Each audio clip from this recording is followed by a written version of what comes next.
সহজ উপায়ে চলো আজ আম আঁকা শিখে নিই। আম আঁকতে আমাদের প্রথমে একটি গোল বৃত্ত দিয়ে নিতে হবে। তারপর এস শেপ দেওয়ার জন্য একটু হালকা করে বাঁকা করে নেব এবং পিছন থেকে দাগটি টেনে দিব, আমি ঠিক যেভাবে ভিডিওতে দেখিয়েছি। এরপর আমি ভিতরে বৃত্তের অংশটি মুছে দিব। আবার আমি উপর থেকেও একটু অংশ মুছে দেব। এরপর আমি আমের বোটাটা দিয়ে নিচ্ছি। আমাদের এখানে এটাকে আমের এই ছোট্ট ডালটাকে বোটাই বলে, আমি বোটাই বললাম। তারপর হচ্ছে পাতাটা দিয়ে নিলাম।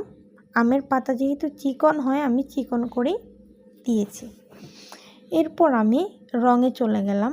আমের উপরের দিকে হালকা করে হলুদ রঙটা অ্যাপ্লাই করে নিলাম। যেহেতু এটা পাকা আম এই জন্য মাঝখানে একটু লাল লাল দিয়ে দিচ্ছি যাতে বোঝায় এটা পাকা আম। লাল রঙটি দেওয়ার পর আমি এখানে সবুজ রং ব্যবহার করছি। নিচের দিকে সবুজ রং দিয়ে পুরোটা কাভার করার পর উপর দিয়ে আরও একটু হালকা করে হলুদ রং দিয়ে নিতে হবে এবং একটু উপরে কালো রং দিব।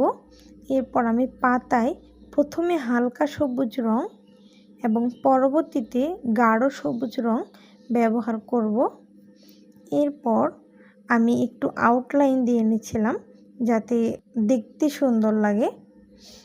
এরপর বোটাটাও একটু রং করে দিতে হবে, বোটা রং করতে আমি ভুলে গিয়েছিলাম। যাই হোক, তোমরা দেখো ঠিক কিভাবে আমি আমটাকে রেডি করেছি। এভাবে সহজ উপায়ে তোমরা শিখতে পারো।